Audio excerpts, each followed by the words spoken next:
Hey, Miss Paula, do I have a recipe for you? I'm Emily Barre from New Orleans, and my recipe for stuffed jalapenos got me all the way to the Super Bowl. And would you believe the Saints got to come too? I know you're probably saying to yourself, oh, not another stuffed jalapeno recipe. But I promise, when you taste mine, you've never tasted anything like this before. We're going to start with the filling. And the Philadelphia cream cheese is not just a visitor here, it is the main event. I have 8 ounces of Philadelphia cream cheese for the filling. To that, I'm going to add a ½ pound of maple bacon. It's already been fried and cut up. I have a ½ pound of maple sausage, fried and drained on Scott towel to pull all of the grease out. I have 2 teaspoons of garlic powder, 2 teaspoons of onion powder, and about a cup of Kraft shredded sharp cheddar cheese. To this, I'm going to add 2 tablespoons of honey,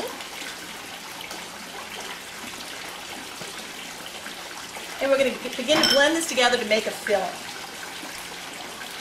The nice thing about this is this filling can actually be made a day in advance. You can make the filling in advance, put it in a plastic container, and the day of your actual function, you can take the container with the filling along with the peppers and actually prepare it on site. Whether on site is a stadium parking lot or a friend's backyard barbecue, everything will be ready for you just to cut and clean the peppers to add the filling. I got a lot of recognition with this around the time of the Super Bowl. The media took hold of it, and it actually got printed in the newspaper. Would you believe the week of the Super Bowl, it was hard to find a jalapeno in New Orleans? That's how good these are. Now, if you take a look, we're getting the filling fully incorporated. What I'd like to do now is I'm going to take this filling, and I'm actually going to refrigerate it for a little while. Chilling the filling makes it a lot easier for stuffing the peppers. When we come back, I'm going to show you how to clean the peppers, how to stuff them, and what the time is for grilling. We'll be back. Now that we've had time to let our filling chill and firm up a little bit, I'd like to show you how to clean the peppers. You know, a lot of people are scared of stuffed jalapenos because they think the pepper's going to be so hot that they can't handle it. The jalapeno peppers are only as hot as the seeds and the membranes. So what I'd like to do is show you how not only to select the pepper, but how to clean it so your guests will enjoy this. When you're looking for a pepper, you want to buy a pepper that's straight, not that's curved off to the side. That makes it very difficult to stuff. You want one that's firm because it'll be fresh and hold up to the filling. And you want one that has enough depth that once you cut it in half, it will hold up to the filling. So let's first take care of cutting this pepper. You go ahead and cut the pepper in half, through the stem and everything.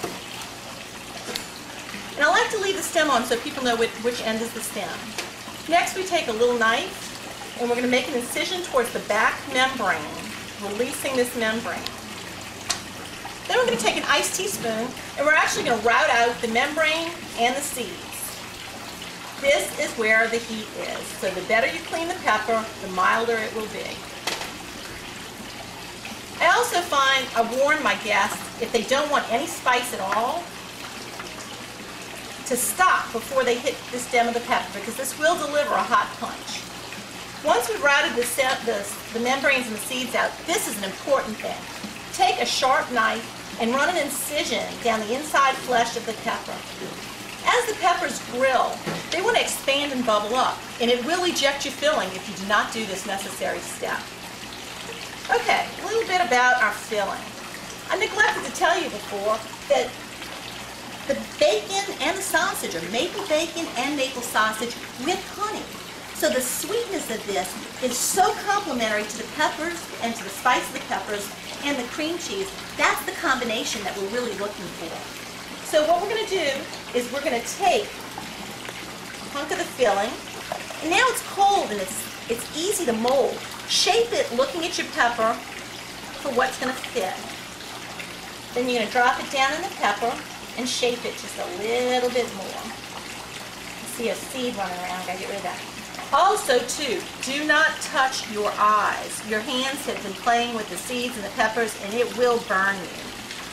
Some people prefer to use gloves when they cut peppers. That's a good idea if you need to.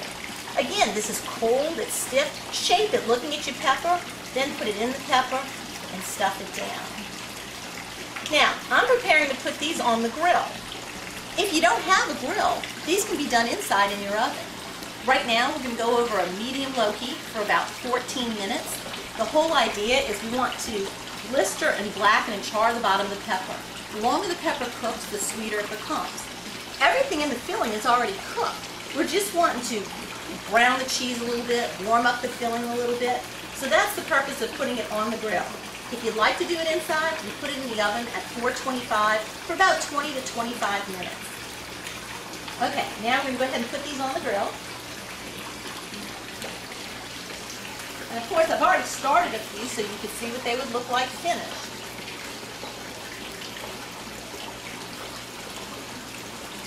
Great. As you can see, the tops are brown. You see the bottoms? It's blistered nice and black.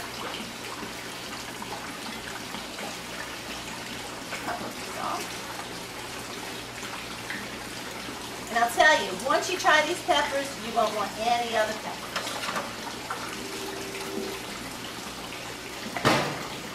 And this is Emily Barre's stuffed jalapenos. I would love to be a woman of Philadelphia. Please, Paula, try this recipe. I guarantee you'd love it. Thank you.